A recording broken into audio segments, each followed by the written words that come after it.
with that, we'll go ahead and get started here. Like I said, where are the 2025 changes? For all intents and purposes, we're in 2025 PRF. What is it? Like I said, same as it's been. NOAA gathers the rainfall data. It is a single peril, lack of rainfall only. Please make sure that you're muted yourself when you come in. Give me just one moment here, everybody. So yes, like I said, you can unmute yourself to ask questions, but we would encourage you to put any questions in the chat.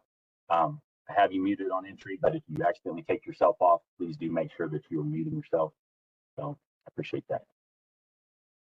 Sorry, I got this off the screen. So somebody's continually hitting their, can't keep you all muted. So please try to be aware that you're knocking yourself off mute.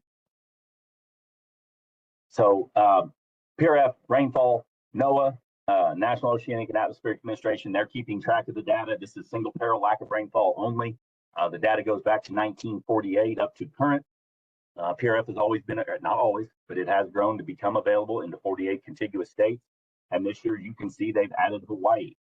So far, nobody's been interested in sending me over there to bring on any business. There we go. PRF rainfall, it's not drought insurance. We do not follow the drought monitor. Nothing that the drought monitor does or any states that get into red or anything like that has anything to do or affects the PRF program. We are single peril, lack of rainfall. That's the main thing we need to remember. We're not covering any other perils. And once again, the drought monitor does not affect how or when we pay out.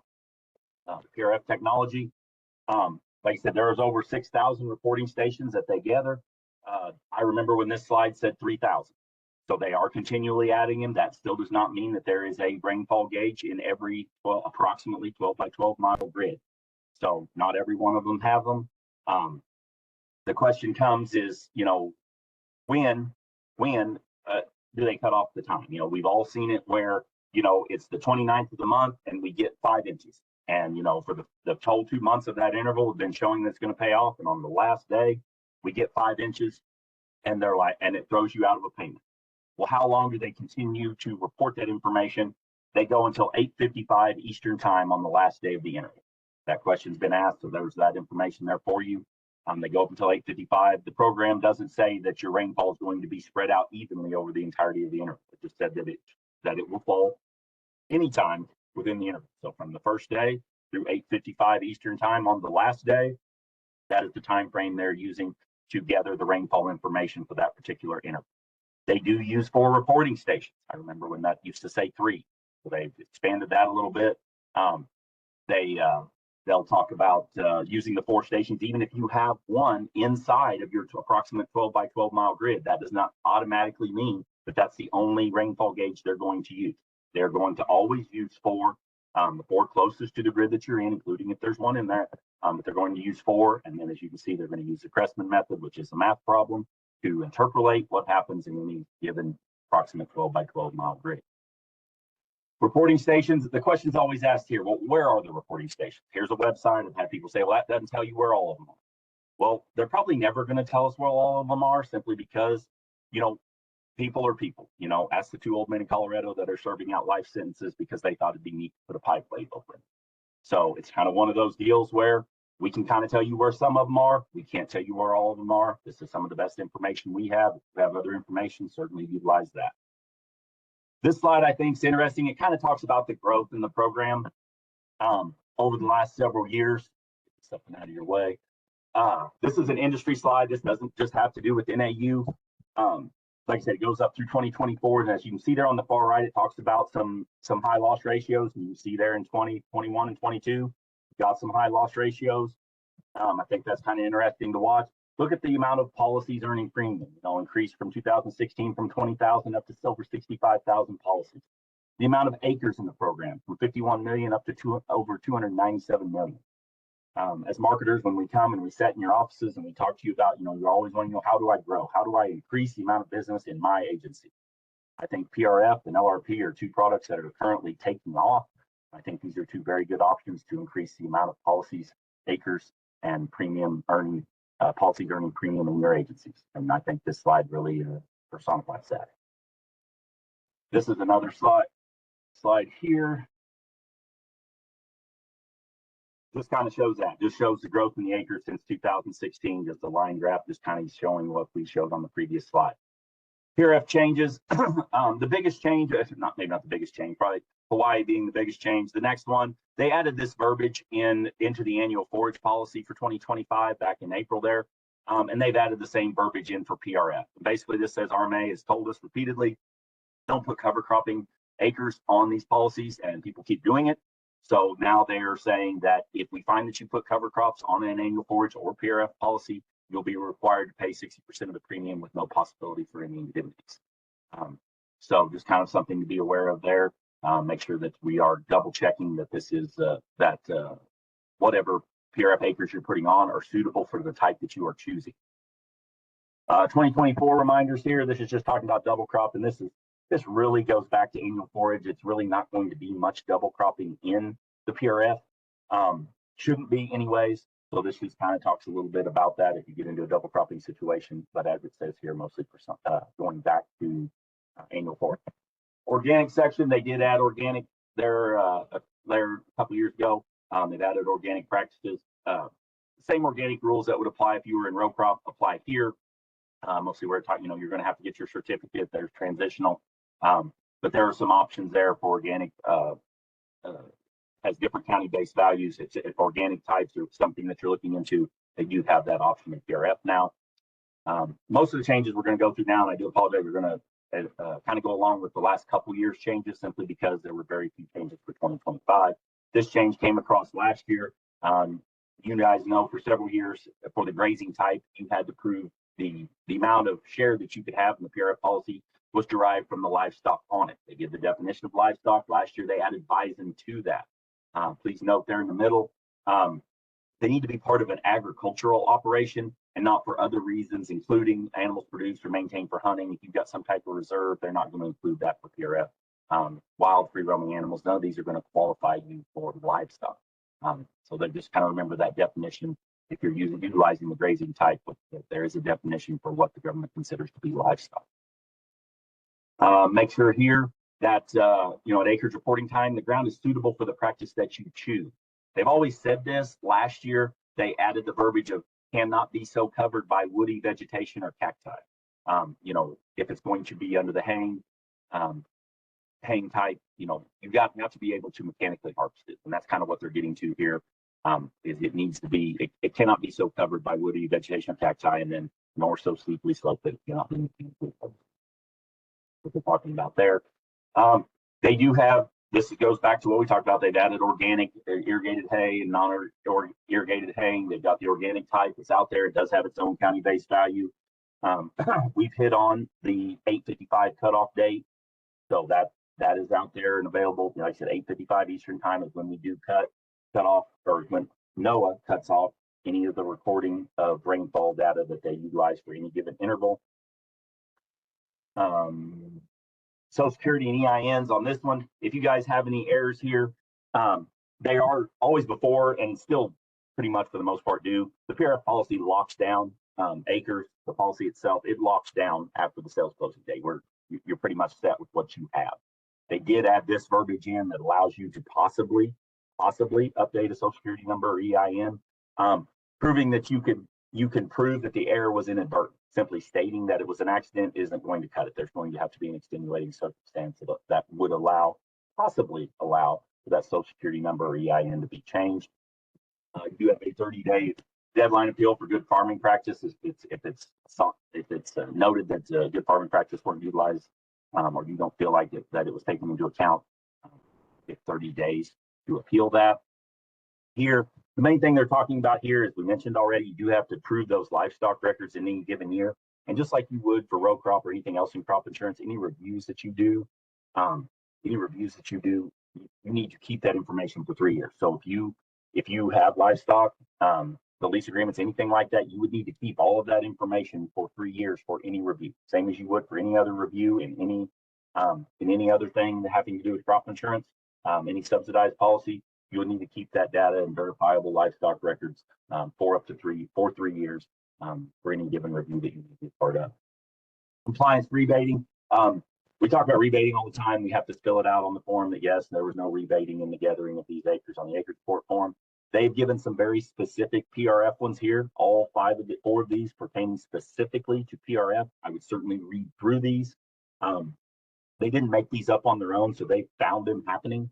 So I would certainly read these over and kind of make sure that this isn't happening, make sure that you're not participating in anything like this, and that your insureds aren't participating in anything like this.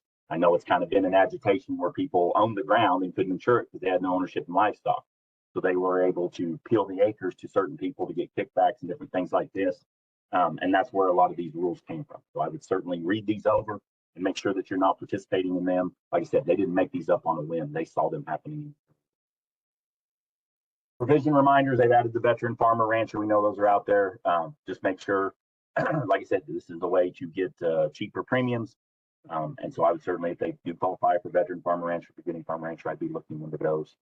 Like I said, those will all be due. You have to send them information. Those will be due by the closing date. This isn't a big change, guys. We know this. There was a couple years where you couldn't use the 578 at all. Now they're allowing it to be supporting documentation.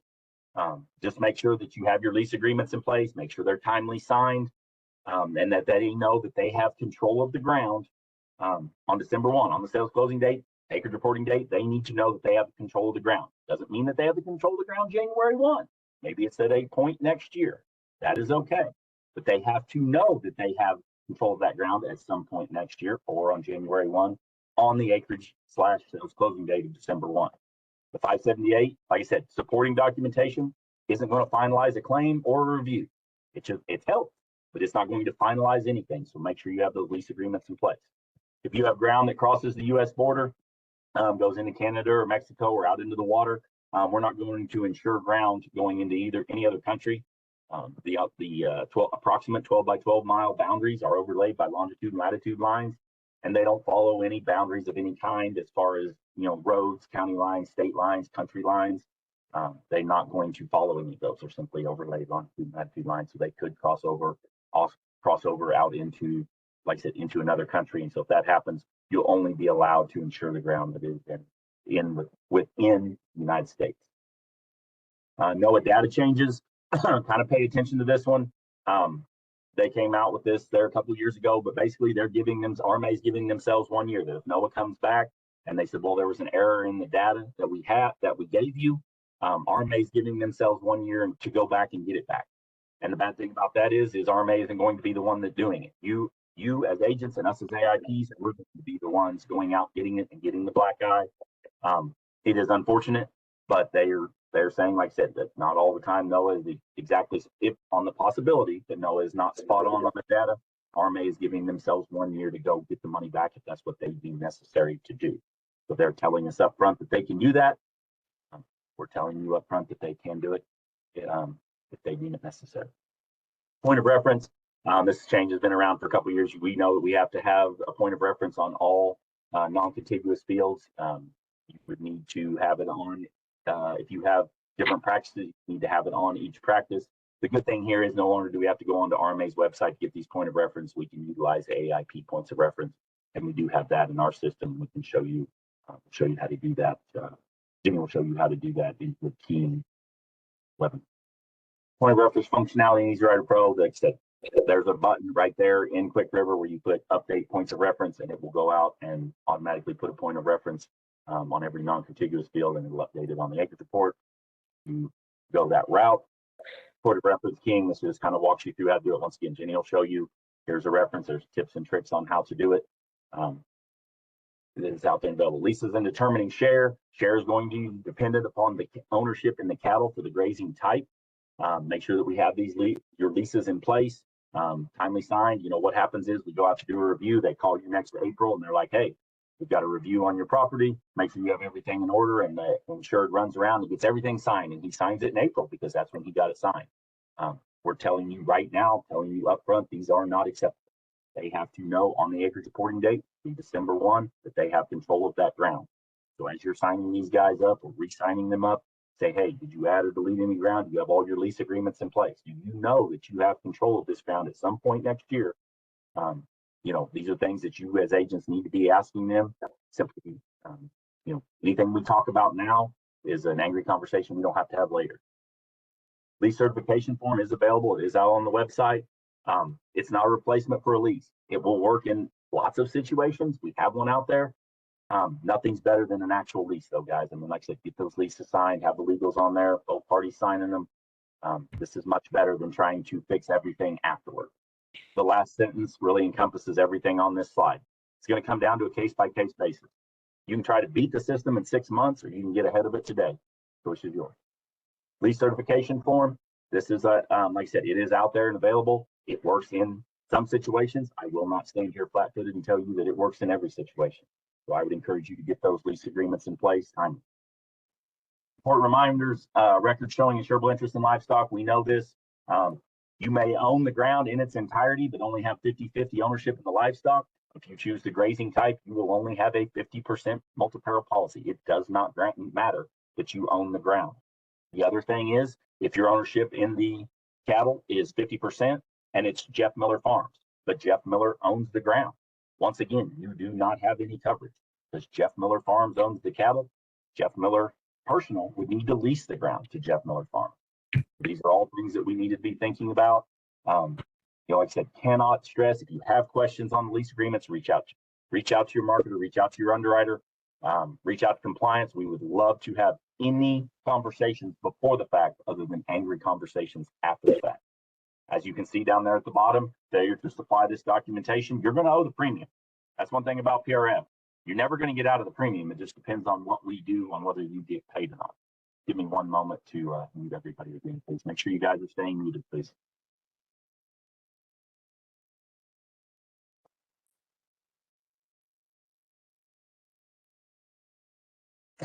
Down at the bottom, this one is important. I get this question a lot. RMA will not issue a stocking rate or specify a certain number of livestock.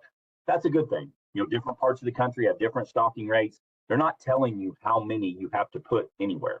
Bear that in mind. Just make sure that the ownership on the cattle matches the lease agreement, matches the policy. Those are non-negotiable. Now, nobody's ever going to say, well, you've got 1,000 acres and only 10 head. That's not going to be the question. What they're going to ask is why your ownership in 10 head is Jeff Miller Farms and your control of the ground is Jeff Miller. Those are going to be the questions they're going to ask. Intended use of grazing livestock requirement. Like I said, if it's grazing, you got to show ownership of the livestock. Just has to be in some time during the year. You own the cattle for 2 months and sold them because the price was up or because of a drought. That's okay. We just need to know that you owned livestock in the name on the policy, in the name on the lease, in the calendar year, that your ownership, that your policy was placed. Very important. There is 3% random audits. 3% of every PRF policy the NAU has gets audited. Just to start. Then we work on conflicts of interest and other ones in over 200,000. We'll work on those later. But in February, we get the 3% list and we start working on them right there. And you're going to start showing us it on those 3%. Ownership in the cattle, lease agreements. It's the same review you would go through anywhere else. Acres crossing a state line.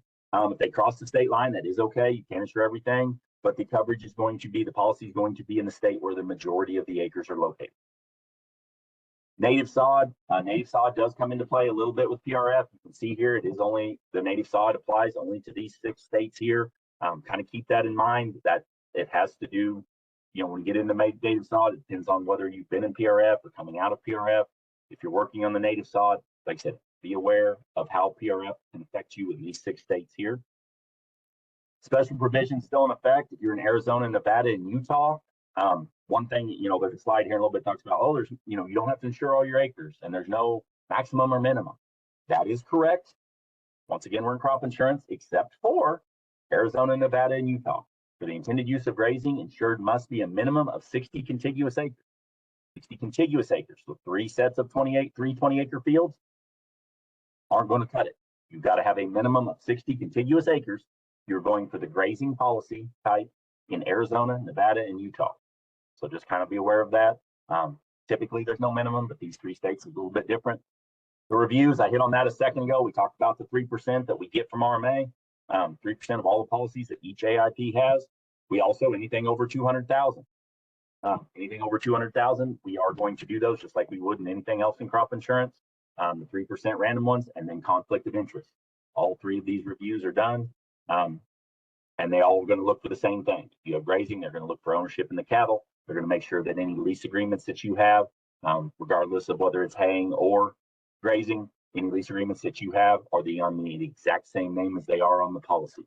These are things as we come up on the sales closing date that you as agents need to be double checking and making sure, just so that anything we do, any reviews that we do later will go smoothly.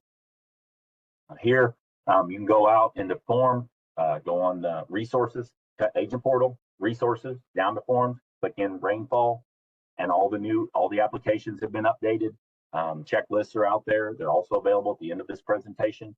But like I said, they are out there and available. Any forms that you have from previous years or checklists you have from previous years, please go out and make sure that you are throwing them away and updating to the new ones. As you know, we know RMA, they like to update the verbiage, and so they've done that. We've updated. It's available on the website. If you want to go to RMA's website and look at additional information, look up the basic provisions. Here you can go here, multiple links that you can go to, read more about it, PRF, read a little bit more into some of the changes that we've had in previous years or this year. You can go out there and look into all this information. These links here, like I said, you can go on RMA's website and look up additional information there. As far as an overview for PRF, these are things that we probably do know. It is group-based coverage. I mentioned that earlier. You know, it is the group. It's the entirety of the approximate 12 by 12 mile grid. It is not the specific acres that you have within any grid. You're buying a percent of normal rainfall. We've hit on this, single peril, lack of rainfall only. Like I said, we don't look at the drought monitor. We don't care how hot the wind's been. We're not going to look at flood or hail or anything like that. Single peril, lack of rainfall. There's no APH. Application and acreage report. Sales closing date is December 1st. They're both due on the same day. Overview, 70 to 90% coverage level. Mark's going to go over the quota and kind of show you, how you can look into which one of those might be best for you. We have productivity factors, since this is a group type policy, running up to 150% of the county base value. You can buy that in 1% increments. Hay graze, organic irrigated practices, all these have different county base value. I would encourage you to go out and look at those, different by type, by practice, be that organic, irrigated, non-irrigated, haying, grazing. All of those provide different county base values, different by county, different by state. Don't assume that what you know in one county is the same in the county beside it, or what you knew last year is the same as it's going to be this year. They continually update these. Here, we've hit on this already on the left. We're single peril. We know that's what the left's telling us. We know it's lack of rainfall. The subsidies are here on the right. Just kind of for your information, the quoter's going to bring these in when you're running the quotes. They're going to use the applicable subsidy rates. But if you were just curious what they were from the 70 to 90% coverages, those are the subsidies for PRF there on the right box, on the box on the right. Rainfall dates, the changes, like I said, RMA has until August 31st to get them to us. They typically get them to us in the first week of September. Sales closing date, cancellation date, age reporting date are all December 1. Premium billing, the bill goes out with the spring crop. We've already applied interest. We're past that date. That happened on October 1, so they're living in an interest zone right now. On December 1st, December 2nd, we'll cancel the policy. So I would be certainly running those lists. Anybody that hasn't paid their PRF premium, I would certainly be getting that done. We all know that RMA, according to RMA NOAA, is not getting the information out to us as timely as they have been. Instead of our 45 to 60 days, they've been living in that 80 to 90 days. We asked RMA why that was. RMA kicked it off on NOAA, said that they were having trouble reconciling the data. It is what it is. Same as you would on anything else. No claim, no possible claim is going to have any effect on premium being due. So the fact that they haven't maybe got out August, September, July, August, by the time you owe your premium on December 1, we'll cancel the policy on December 2nd, either which way. So be getting those premiums paid. That'll let the policy roll from year to year and be a little easier on everybody. Here's a simplified example. You got to be in at least 2 intervals, and the intervals can't overlap. You can get in January, February, March, April, but you can't get in January, February, March within the same type. Can't have any less than 10% of your acres in any one of the intervals you choose. The maximum changes by state. So I would certainly look into that, what the maximum can be. They go through here. Once they get to the end of the interval and NOAA releases the data, then it comes out and whatever coverage level you buy. If you bought the 90% coverage level and it came in at 85% of normal, that does not automatically mean you're going to get 100% of the county base value. That's not what that means. They stick it in, run the math problem to see what productivity factor you bought, what the end of the interval, what what the end of the interval into that, run it through the math problem, and then you get a percentage of that county-based value depending upon what the final index was. So doesn't mean that you know, if the county-based value is $45 and it came in at 89%, woohoo, I get $45. That's not what that means. You'll get a percentage of that based on what the final index was and what the county-based value is. Types, intended uses, we have grazing and haying. Remember that this says, when it says grazing, it just has to be suitable for the practice. We know that in a drought year, maybe, you know, you signed it up for grazing, but you needed hay, so you went out and hayed it. Or you set it up for haying, and once again, a drought year, and you needed to get your cattle, you didn't want to have to sell your cattle, so you grazed it. This is okay, as long as it's suitable for the practice that you set it up for. Meaning on grazing that it's not, you know, so steeply sloped that nothing could graze on it, or it's that it's a soil type 8 or less, or it can't be so far from a water source that it cannot be, that cattle would never go graze there. When it gets down to haying, we've already hit on this a little bit, can't be so steeply sloped that it cannot be mechanically harvested. And then last year they added the verbiage that it cannot be such a woody area or so covered with cacti that it cannot be mechanically harvested. The words to go back to is suitable for the practice. You know, it can't, you know, you can't have some watershed on it. You know, you insure 100 acres and there's 20-acre watershed. You're going to need to take that off. You just got 80 acres. It has to be suitable for the practice. That's the thing, the words that you need to keep coming back to. Types and practices for your individual counties. You can go the actuarials, same as you would go to find T yields or anything like that. This is where you're going to go to find the types and the county-based value. It's the actuarials, different by crop, by county, by practice.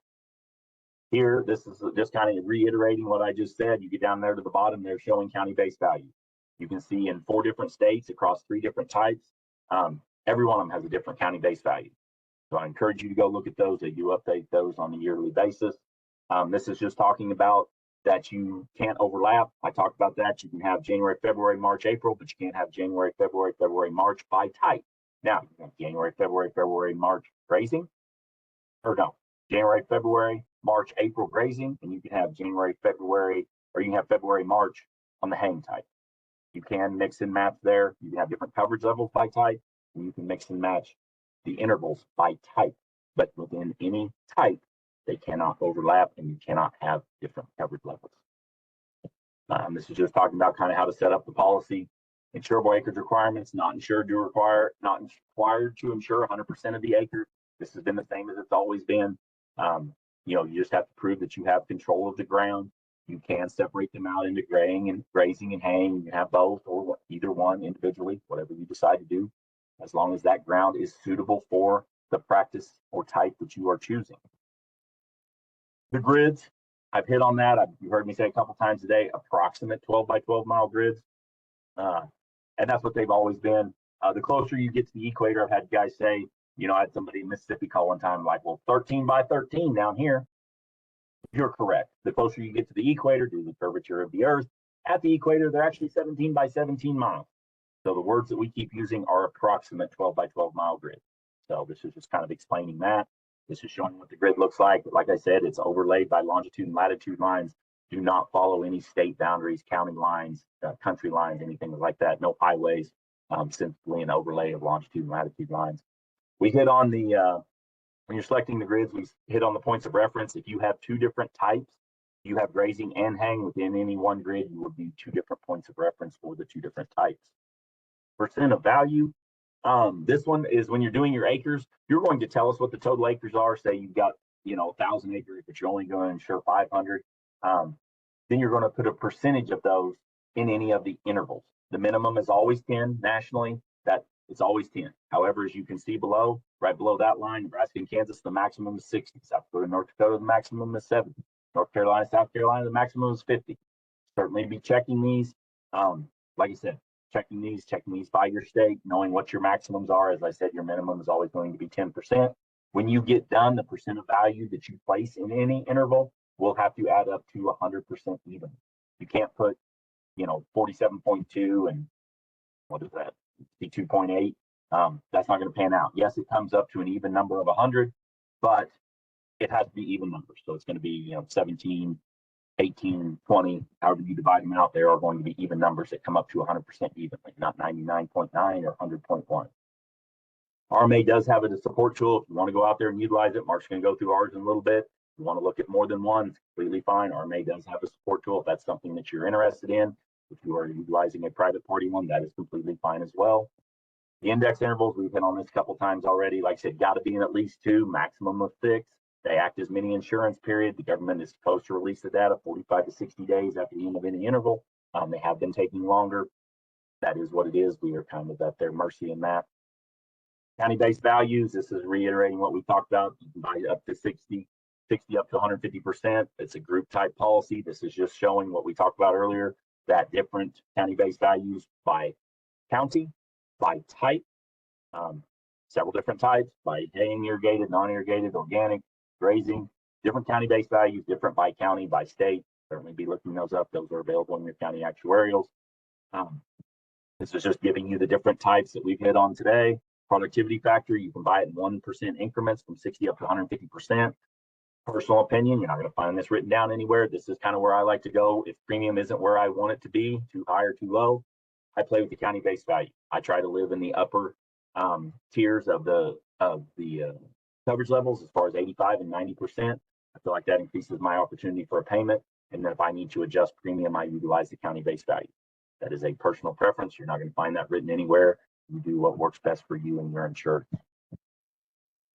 The trigger index, this is just talking about the cover, what it comes in at. So if you buy the 90% coverage level and if the index comes in at 88%, you have triggered a payment. And then they work through the math problem to see what percentage of the county-based value that they will pay out in the loss situation.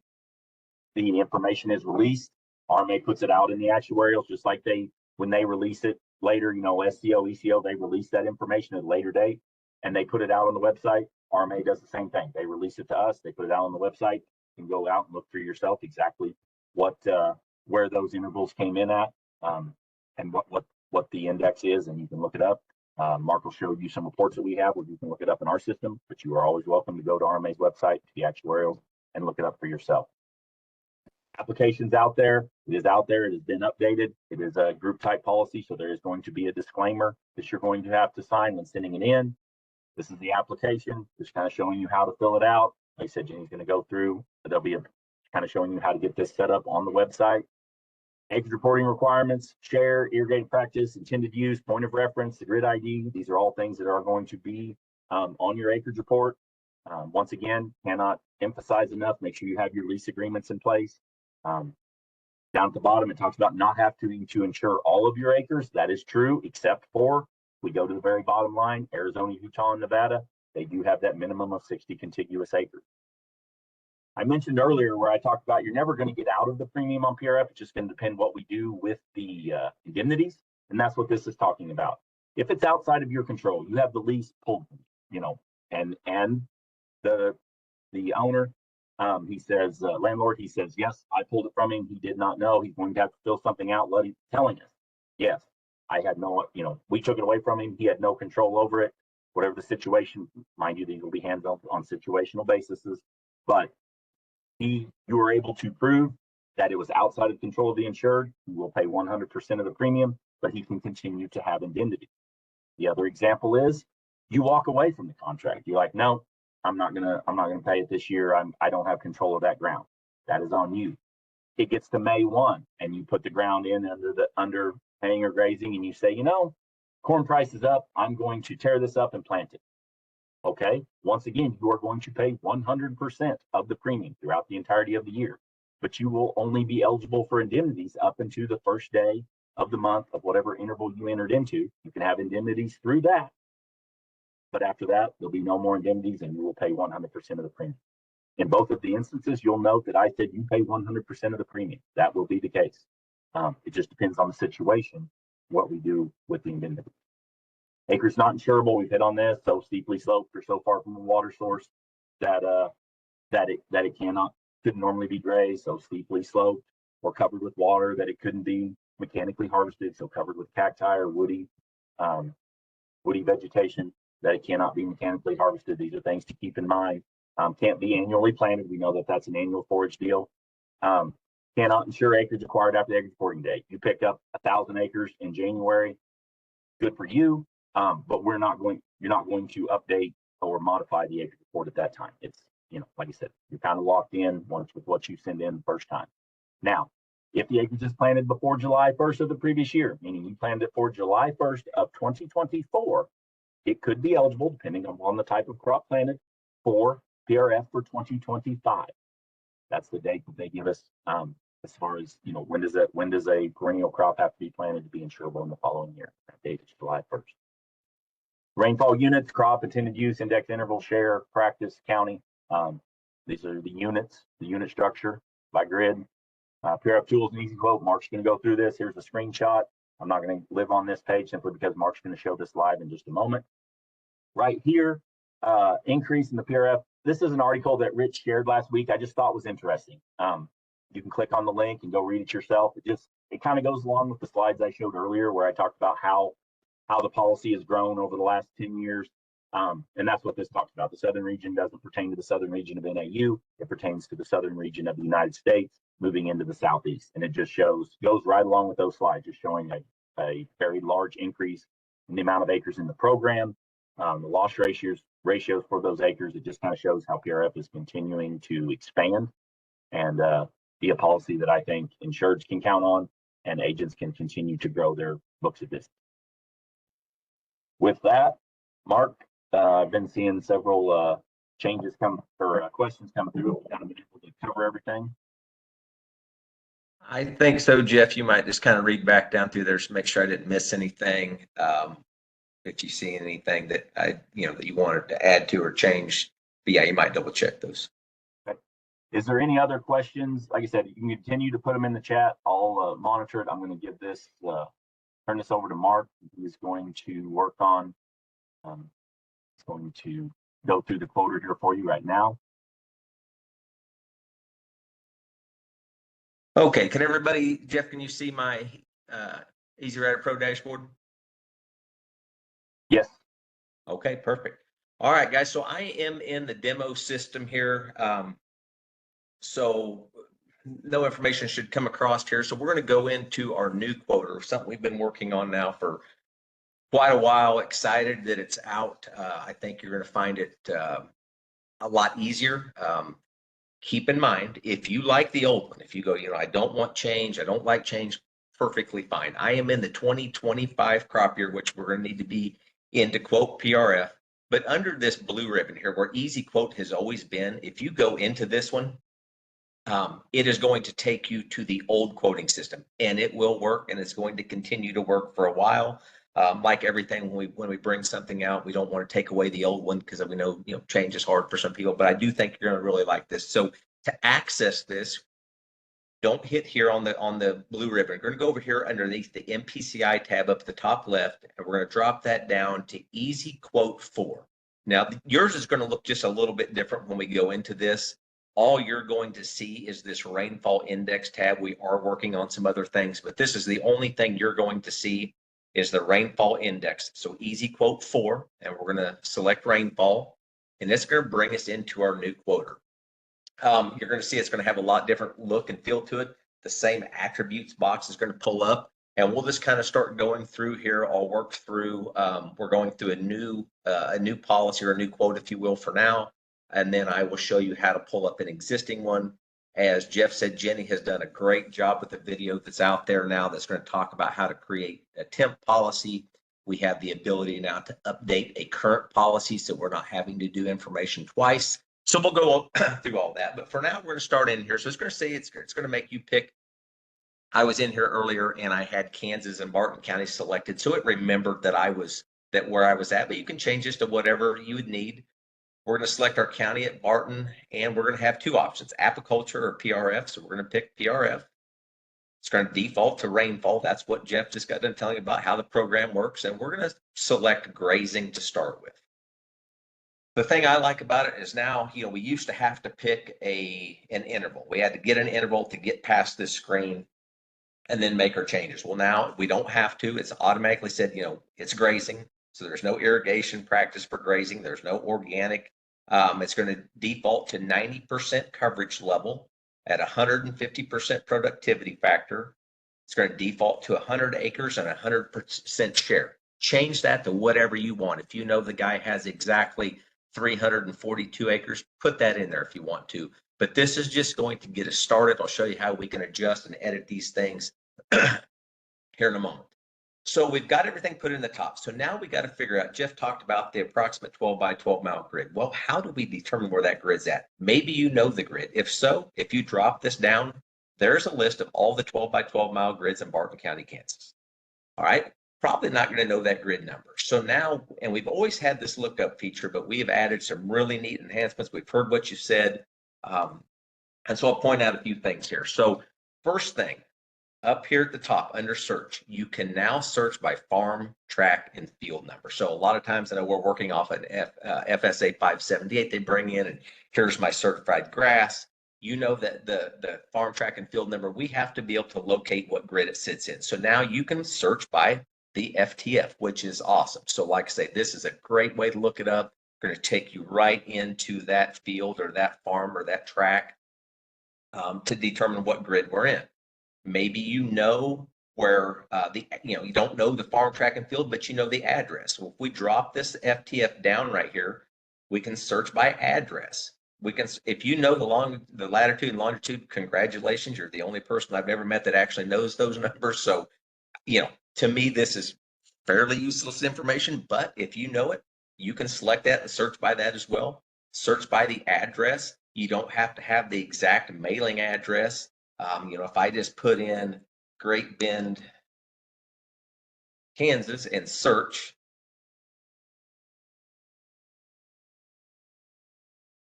it's going to take me in to around Great Bend, Kansas. Now, I would tell you if I was to put in Mound City, Kansas, for example, it would bring me into some address, but it would tell me up here, you're not in the county that you've got selected here. So, here we go. It's going to bring us in. This is saying it's at 326. So we're just going to click OK. So you can search for those grids. You can always, zoom in, zoom out. You can pan this around. So if you go, man, that's close, but I think I'm over here is my field. Right here is the pin. So if we needed to drop a pin here, that's going to locate the field. And that's going to tell us automatically what grid we're in down here. It's going to tell us what county. So search in here, but again, farm, track, and field and address, both huge ways to look this up. So very happy we've got that in there. So use that. Down below here in the bottom right, there's this map layers. We are in a satellite view, but if I click on that, if I wanted to turn on the CLU boundaries, I could. It's a little tough to see, but basically it's telling me, here's 23.18 acres. This looks like 141.82 acres. So if you get in there, you go, man, I'm not sure what field this is. I know he said I had 140 acres, right in this area. You could look in here and see how many acres. Like I said, not super easy to see, but the information is there. So that's just underneath of the map layer. So we'll click OK. It's going to bring us in to that grid that I selected. And now we've got some new features. Now I'm going to start here, but we're going to go back up to this. So basically this is each interval laid out for me. And this is how much the net premium for grazing, if I maxed it out, I'm carrying 150% of the county base value with the highest coverage level I can get, which is 90%. So that is the max. So they would cost me $889 in January, February, $736 in February and March, and you can go on across and see what each interval would cost per acre for grazing. Right below that is now how many inches constitutes 100% of normal. So we're talking 90%. So we know that's the highest coverage level. So it has to rain less than 90% of the 100% historical average. Well, here is what that 100% historical average is. Okay, so right there, it's easy. We used to have to go in and run a report and search for it. Now we have it right here to look at. Okay, again, we're going to come back up to this. We're going to go down below here. Here's all of our historical information. We used to have to go from the full farm view over to the historical view and switch back and forth. But now all this information is right here on the first screen. So now I can look at a variety of things. It's going to default to 20 years, and you can look at the last 20 years. And what this is telling us here is that in January and February, over the last 20 years, the average index, if I added all those up and divided them by 20, the average index is 88%. So if I had a 90% coverage level, we know it averaged triggering a payment. The total indemnity per acre, if we were to take all today's information, county-based value, the 150%, the rate, everything that we have today, and if we were to backcast that 20 years, it's going to tell us if we added all the claims up together, we would end up getting $360.41 per acre. Okay. Rate of return in this interval is $2.13. So it's a pretty good rate of return. Triggered 13 out of 20 years. So we can follow that same information across. This one triggered 15 out of 20 years. We get over here to May, June, it only triggered 4. So we can kind of look at how the policy reacted. Then down below in red, it's going to show you all of the years where the index in that interval would have triggered. So it's going to highlight, bring it right to your attention. Here's all the years that it's triggered. Now, 20 years to me is a little far to look back. I like to look at maybe a little more current because weather patterns do seem to cycle. So I can look at 10 years and it's going to change that information. So now in 10 years, this January, February is an 86.6% average. It's triggered 6 out of 10 times. Again, down below, it's going to highlight it, or I can really dial it into what we're currently living in. So I know in the last 5 years, been a little drier. It's triggered 3 out of 5 times, 79.7%, gives our rates of return. So we can look across here and see, May, June has not, not been favorable. It's been wet in May and June. What this telling me in the last 5 years, it hasn't triggered, hasn't paid a single penny. So May, June, probably not one we're going to want to play in. So those are that's all the historical information that we have. Now let's go back up here to this interval. So now how do I select it? Well, as previously, you can go through with the insured and you can say, okay, where do you want to play your intervals at? Where do you want to place your coverage? Where's the most important time for you, to get rain? Or are you more concerned about the policy paying throughout the year so that if it is dry and you have to buy hay, you're going to get paid back at some point? How do you want to do it? So we can always do that. We know that in Kansas, for example, we can't put more than 60% of our coverage in any one interval, and we have to have at least 10%. Certain states vary. So, different states, different limits on there. So just kind of know the state that you're in. Talk to your marketer if you don't know, we can look that up for you. The system will tell you if you tried to put if you tried to put 70% in one of these intervals, it's going to tell you, hey, you're over the limit. You can't put that much. But the neat features we've added. So now let's say that the guy doesn't really know, you don't really know. We can start here with the odds. So if I hit odd, it's going to divide up. So January, month 1, March, month 3, May, month 5. So these are the odd starting months. It's basically taken and put me in 6 intervals, divided it up as close to equal as it can. We know that 100 divided by 6 the math doesn't math there. So it's got a couple of intervals at 16%. And we're just playing it across the board. We're playing it in all the odd months. Okay. We can also do that with the even months and say, okay, well, I want 5 equal 20% coverages in 5 of the even months. So we can do that. So a couple of simple ways just to add some coverages in there. Or the neatest feature that I like now, and the one that I think everybody will get really good use out of, is this optimizer. So if we drop this optimizer down, we can say, first off, the value cap is 50%. What that's telling us is I don't want any more than 50% of my coverage in any one interval. I want to play it out a little, spread it out a little further. Maybe you go, what? I don't want any interval to be that heavily weighted. I want to really divide mine up, and I want no more than 30% coverage in any one interval. I can change that to 30%. Now I can look at the optimizer and go, okay, over the last 20 years, where would I have been best to place my coverages? Where would be the highest rates of return, the best place to rate that? So if I hit 20 years and optimize it, now the system goes through and it does the math. It takes all this historical data, all these payment factors, everything that we put in, and it's saying, okay, the best place to place your coverage would be 22% in January and February, 28% in March, April, 18 in June, July, 20% in September, October, and 12% in November, December. Those are going to be your best rates of return historically, where it's going to pay out the best. Okay. Again, I can change this and go, okay, 10 years. Where if I, let's look at the last 10 years and optimize that. And now you're going to see it changes the coverages just a little bit.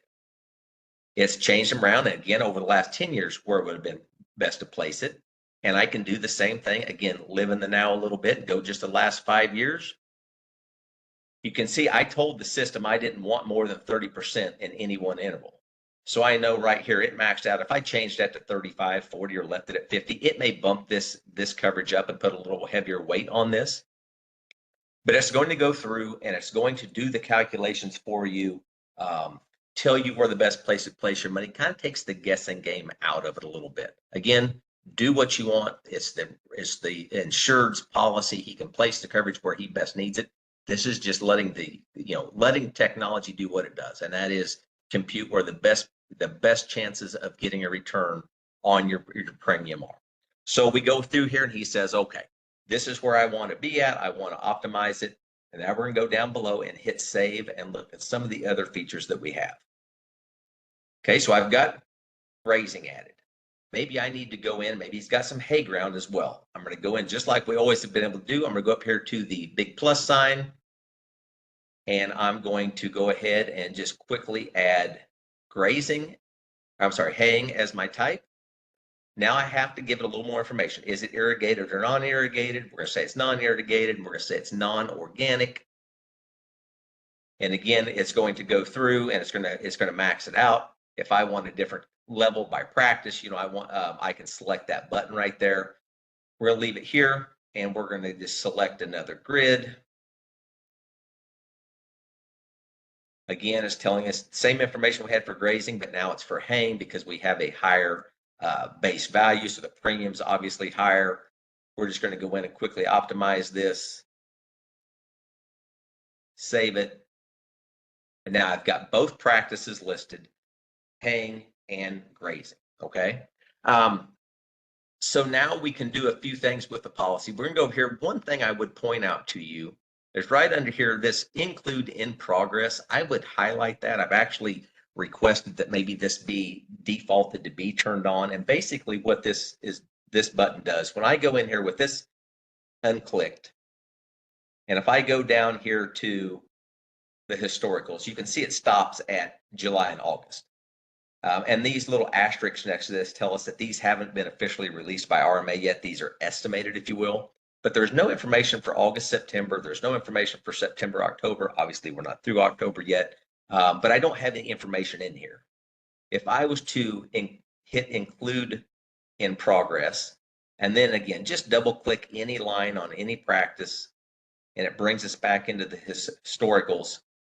Now you can see I have September and October there. Obviously, we're only a few days into October, but it's giving me what August, September was. It's giving me what September, October is to date. And then once we get a little further into it, October, November will show up there. So I would turn that on if you kind of want to see what's happening in the closest months to you. Again, just this preference.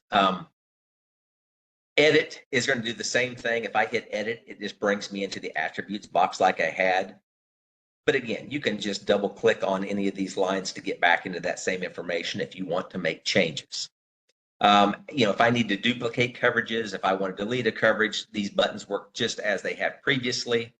Clear filters, if I would set a filter. So down below here, you'll notice in any of these deals, like if I have this grid ID that I have highlighted and I click on that little funnel, I can filter this down and go, okay, I only want to look at that one grid. Okay, and it's just trying to clean it up. If you've only got a couple of grids, no big deal. But if you have a huge policy that has, 30 or 40 grids, you can filter this down just a little bit and only work in where you want to work.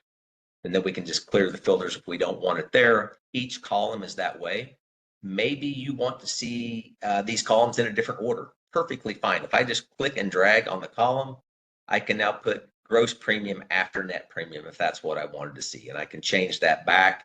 If I customize this to where I want to look at it the best, I can go up here to this grid preferences and I can save the layout. So it's going to remember the next time I go in, hey, he wanted to see gross premium after net premium or guarantee after coverage or whatever you may want to do. Going a little further over here to the right, this export button, we can export this to an Excel spreadsheet. So maybe you wanted to put this on your laptop and take it out to somebody where you knew you didn't maybe have internet coverage. If you export this, I've got one opened up here in my tray. So this is what it would look like.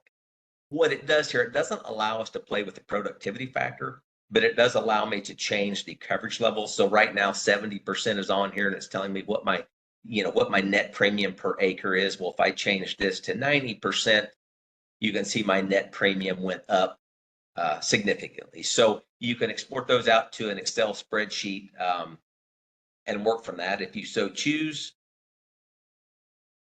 Getting back over here to the historical.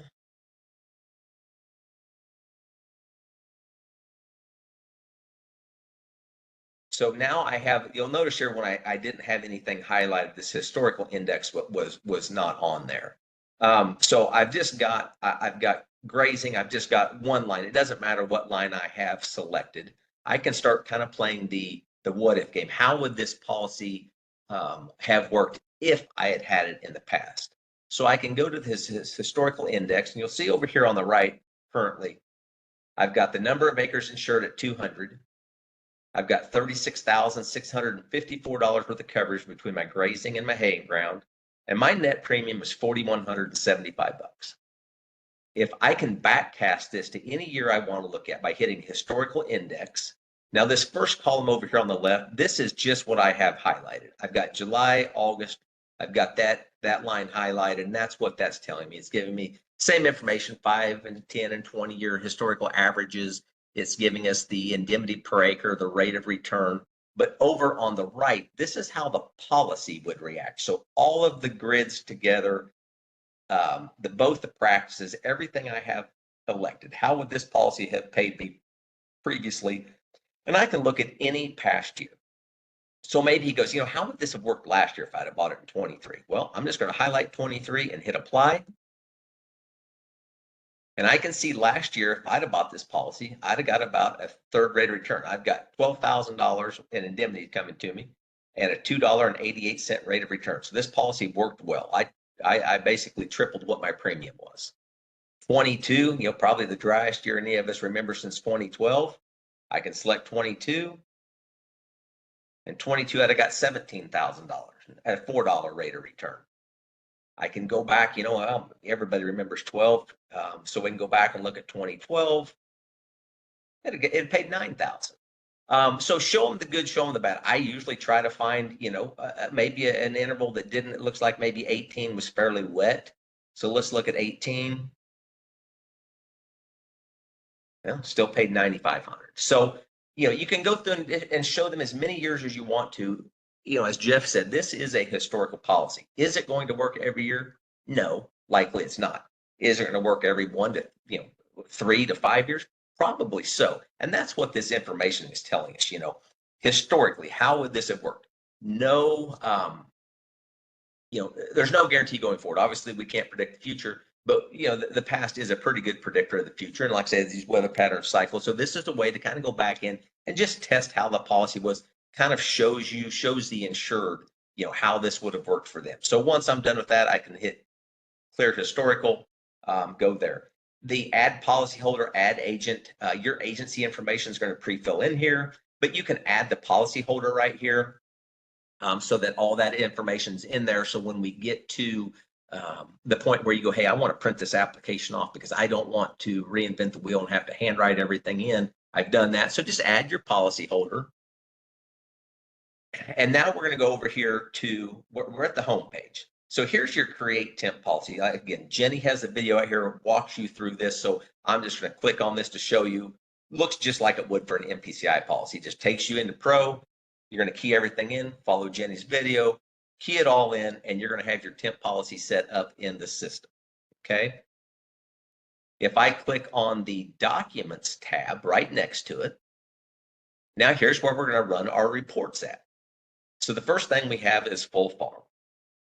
The full farm report is giving me totals. I can look at the selected coverage only. Maybe I know I've maxed it out. So maybe I want to look at that coverage and one below. So we can do that, or I can customize any selection that I want to. We're going to click OK and run that report. And this is going to give me totals basically for my grazing and my haying ground. So it's telling me that, here's my grazing, here's all the intervals I have elected, my productivity factor. And it's telling me that, based upon 150% of the county base value, 90% coverage level, that my coverage per acre is $60.08. If I dropped it to 85%, my coverage would be $56.72. Here's my net premium per acre and what my totals would be. And then it's giving me the same thing for my haying ground down below. That's the full farm report. And this just gives us our totals at the end. Okay. If we want to look at this in just a little more detail, I would want to take the full farm product summary. This is going to break it out by interval that I've selected. So here's my grazing ground, each interval, and again, what the coverage is, what the net premium is for each interval per acre, the total. So this breaks it down just a little bit further for as the full farm report summarized it and put it together. This is breaking it out if you wanted to see it in just a little greater detail. The other thing that I really like, and I would tell you, the one thing, and I'm not sure, if it's going to change, but this productivity factor, Jeff mentioned it. We used to, when we ran the quote, it would show us exactly what the county base value was for each crop. And then it would tell you based upon your productivity factor and your coverage level, what that coverage level changed to. That is not on that first page now, but here's how we can look at this. So this, and again, I just went under the full farm to the productivity report. And now basically I can say, okay, if I went from 100% to 110% in 10% intervals, and I just want to look at the coverage level I've selected, what would it do to my coverage? I can click OK. And now it's going to tell me when this pulls up that 100% productivity factor of the county base value times our 90% coverage level is $40.07 with a $4.24 premium. And then I can go in increments of 10% and go, okay, what 10% gives me 44, 100 gives me 48. So if a guy says, can't really afford or don't want to spend $638, but I don't honestly need $60 worth of coverage, I could probably settle down here at $44 worth of coverage, save me, $1.80 or so, and I'm more comfortable here. Gives you the same thing as grazing. It only allows you, it gives you 6 columns here, okay? So if I went in and I tried that, run that report again, and I said I wanted to look at 60% to 150% in 5% intervals, it's going to give me an error message that says you can't do that. There's too many columns here to do it. So what you would basically have to do is I could go and say, I want to look at 60% to 80% in 5% increments. Well, now it'll let me do that. Now I can look at that. So if the smaller increments you want to look at, you're just going to have to, run that a couple different ways. So here I can look at 60, what the minimum is, up to 80, or I could have looked at, 60 to 100 at 10% intervals. So you can adjust that to compare. Again, the productivity factor, Jeff said it, I don't like to take that trigger much below 85% because it just limits the number of time I'm going to get paid. I like to keep the coverage level as high as I can. I'm going to take the productivity factor down. And this is exactly what this productivity factor report is going to show you, is that if I went, to 100%, and that's probably what I do, I'd probably look at it in 10% increments, and then I can just run that and again, get that same report and then run one from 100 to 100. So you can look at it as small or as large of jumps as you want to, but really use this to dial down, to get them a premium they're comfortable with and to get them a coverage that they're comfortable with. Obviously, we can manipulate the acres to save money, but this is a good way to look at it as well. The index history report, just like we had previously. So you want to print off and show him, okay, for grazing, which I have elected here, what is this historical? So all that information that we saw on that first screen now basically just comes into a report. It's telling me what my intervals are, the average rainfall. It's giving me, 5, 10, and 20-year average indexes, indemnities, rates of return. And then down below that, it's giving me all of that historical information in a report format. Let's see here. Close out of that one. Estimated rainfall. So this one is going to give you kind of what we've already saw. We've already saw where we see how many inches constitutes normal. We know that we're in 2025 crop year, and we know that nothing's happened because we're not in 2025 calendar year. So what this estimated rainfall report just shows me is, hey, here, where did I put my coverage? How many acres, percent. So we're based on 100 acres. So the number of acres will vary based upon that. And then here's the historic average rainfall for each of the intervals, as well as the intervals that we have selected. Once we get into 2025 and once we get through, the first interval, now we'll start having the payment factors in here going, okay, here's what the actual index came in at, current rainfall, what the payment factor is. So that information will start pre-filling in as we get into 2025. But this is something you can print off and show them for each grid, what that average is. And it also shows them how much coverage they have in each one. Now, I am in the demo environment. When you log into this, you're going to see this here. And I'm going to show you a screenshot. There's an application right here. Your MPCI application is going to show up right next to estimated rainfall. And that's what it's going to look like. There's your MPCI application. So just like before, we can go in, create that application, print it off, save it, email it, whatever we need to do. So that, I just like to say, I apologize, in the demo system, it does not show that, but this is what it's going to look like when you go in to see it. So just wanted to point that out. Okay, so we've kind of went through a new policy. How do we quote it? How do we work at it? Now, to go up, if we needed to add another quote, right up here in the very top left above file, this little add with the little piece of paper there, that's going to add a new quote. Maybe we want to work off of an existing policy. So right here under this file, we're going to click open. It's going to save you. So like when you go in, I had all this scrub because I don't want to show any personal information, but it's going to show you all your recent policies you went into. It's just going to keep track of them down through here. So if you went into one, you worked on it, you decided, you need to go back in later. Obviously, you can save the quote, but it's going to take you back and show you, hey, here's the ones you were working on previously. Do you want to go into one of those? Otherwise, just highlight policy quote search. I want to look at my rainfall policies. I'm going to type in a policy number. And it's going to bring me up this demo policy that we've got built here. So now this is an existing policy. Okay, this is what it's going to look like if you go into one of your customers' policies. So it's going to have everything they had in the previous years. It's going to have the grids, the practices, how many acres they've got in the program, and all of that good information. So what we can do is we go, okay, well, that new productivity factor, I mean, that's pretty cool, that new optimizer. So I'm going to go in and I'm just going to double click on January, February. I'm going to go in and I'm going to optimize it. I'm going to change it to 25% and go with a 5-year optimizer. Save it. And now it's changed everything that I had previously last year. It's made these changes to the policy. Maybe I want to leave this one the same. This grid didn't have any acres in it last year. Maybe they picked that ground back up or decided they wanted to insure it this year and didn't insure it last year. Again, just open up a line, go up in here and put 350 acres or whatever it may be. We're going to go down and optimize it, change it to 25%. And save it.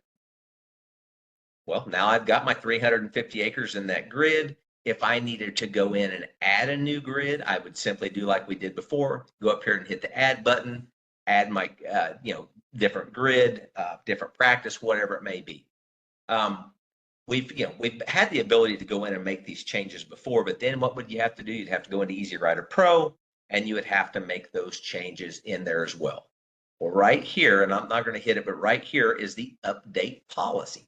So if I would select that, it's going to bring this information over into Pro and make those changes for us. So a great new feature. It's going to should save you a lot of time. Again, watch Jenny's video out there on YouTube. I believe she goes through how to update this policy. But again, we brought this out in annual forage a year ago, or a little over a year ago. And now this this capability is here in PRF. Again, just update the policy. So with that, any questions on quoting? That's really what I had to show you as far as the quoter goes. I'm going to show you a couple of reports in there, but anything question-wise, Jeff, that you're saying that we need to look at? Yeah, and I'm getting behind here, and I don't want to keep anybody indirectly. So is this an automatically renewable policy from year to year? Yeah, the policy itself renews. You do have to turn in an acreage report. So on the renew date, which would be December 1, you would need to turn in an acreage report. If you want the policy to roll, but the guy doesn't want to insure anything this year, you would need to turn in a 0 acre report. So that kind of takes care of that one. Is it possible to manually put 10% in each interval so the customer can see what it would cost in all intervals in one sheet? Yeah, Mark would have showed you on that initial page, initial quoting screen. You can go in, well, you can hit the optimizer, you can hit even and odd, you can go in and put 10%. Yeah, what it won't let you do is it's not going to let you put, if you're wanting to put 10% in every interval, it's not going to let you do that because you can't have overlapping. But like I say, you can hit the evens, you can hit the odds. But yeah, to put, I mean, you could change this number to 10%, but you can't throw 10% everywhere because it's not going to let you quote overlapping intervals. So you'd need to use the evens or the odds would probably be the best way to do that. Okay. And then I've had multiple questions about batch print, and I did have Chris is who we've been working with on this. There's currently no batch available in this new version. It is on the agenda. Like I said, but we currently don't have any batch options in the new version. If you want to go into the old one, there are still some batch options available there. They are limited, but there are no batch options available in this new quota right now. And I don't want to lead you on. I do not think that will be available by this sales closing. But it is something that is being looked at, and it is something that we are working on, but it is not something that we have in the new one at this time, nor did he believe that we would have it by the December 1st date. There are some batch options in the older version. Perfect. Okay, the last thing I'm going to show you guys here is, and I've showed this to you every year, but if I go into Easy Rider Pro, I'm going to get out of the quoter. Now, keep in mind, when I hit exit here, it's going to ask me, do you want to save this? Save it, discard it, whatever you want to do. But like I said, if you want to save it to work on later, just hit save. But again, when you go to that policy search, it's going to bring up your recent ones. But a couple of reports I wanted to bring up. So I'm back in the dashboard. When I go to Report Center, I'm not going to run these reports because it will pull in actual policy information, and I don't want to do that. But if I go to Report Center, these are the ones I have saved. But if I just go over here underneath the Report Center where it says Search Reports, and if I just type in PRF and hit Enter, it's going to bring me up all the PRF reports I have access to. The two that I want to look at are the estimated rainfall and the potential indemnity. So a question came up in chat earlier, does NOAA, have they changed their mind? Basically, they've said, the index actually changed. And yes, that is why RMA has the 60 and that, now, like I said, taking up the 90 to get that information in, because they can, and sometimes they will go back in and adjust those indexes based on the NOAA data. But I can go in about 3 or 4 days after the end of the interval. So if I had September, October chose, I could go back in by November, 3rd, 4th, such a matter, and I can run this potential indemnity report right here, PRF potential indemnity. I can run it by one customer. I can run it for all my customers that might have had that interval, and I can tell you based upon the coverage level they have in their acres, what their potential, their estimated payment per acre is, and what their total payment would be. So you can call them up and say, hey, it looks like that, this month is, this interval is going to trigger. Here's what your estimated is. Keep in mind, Mr. Rancher, this information is not set in stone yet. RMA has the, not that they change it often, but they can. So I would just, put that caveat in there, but you can tell them, you're going to have a payment coming in the next 60 to 90 days. It gets real important this time of year because we're getting ready to renew PRF here on 12/1, and guys have these November, December intervals, or October, November, September, October, haven't got paid on them yet. Man, if it hasn't worked real good, well, am I going to have a payment coming? Because I know I got to pay my money, and I just want to know. So this is a great report to run. The estimated rainfall report, same deal. You can search it by interval, by all your policies, one policy holder, and you can look at the daily estimate and say, okay, yeah, sir, we're getting towards the end of October here in a few weeks, and it's looking like your September, October, index is running in there, at 60% or whatever it may be, just to kind of give them an idea of where they're at. So again, estimated rainfall and potential indemnity are the two reports that I wanted to bring to your attention because I do use those a lot. Once you pick those reports and you have them selected there, all you need to go up and you can add these to your favorites. And so I could just say, okay, I want to add this to my favorite. So any report that you run in reports, and if you find one that you run multiple times, week, month, whatever, add it to your favorites. And that way you don't have to search for it every single time. This is a smart box. So if you put in part of a word, it'll bring you up anything that has that. With that, Jeff, I will attempt to turn this back over to you. Okay, so like I said, Mark, you might go back in and kind of monitor the questions. Mark and I have both done the best we can to answer. I think we've got all the questions answered. You can certainly reach out to your marketer. You're welcome to reach out to Mark or myself. Our very best to answer them. I had multiple questions on the presentation on where to find it. So I'm going to show you that.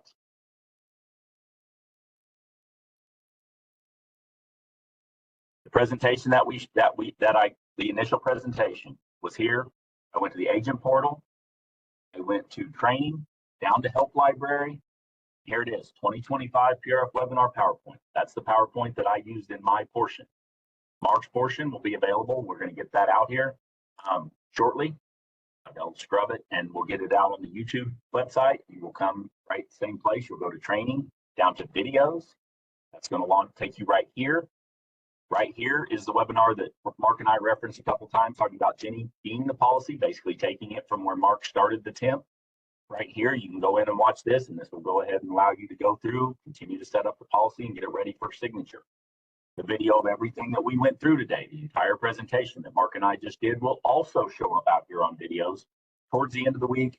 They're going to utilize they'll get it and scrub it and do what they do.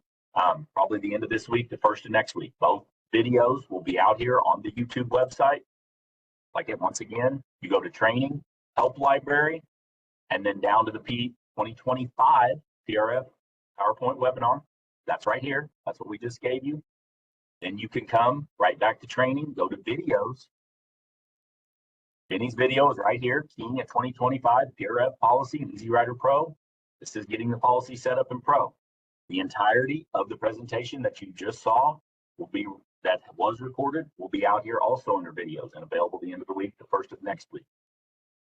With that, thank you guys so much for giving us your time. And like I said, this training will be available, like I said, probably the end of this week, first of next week. And Jenny's training is already out there and available. You guys have a great day, and we appreciate your time and we appreciate your business. Thank you very much for joining, everybody.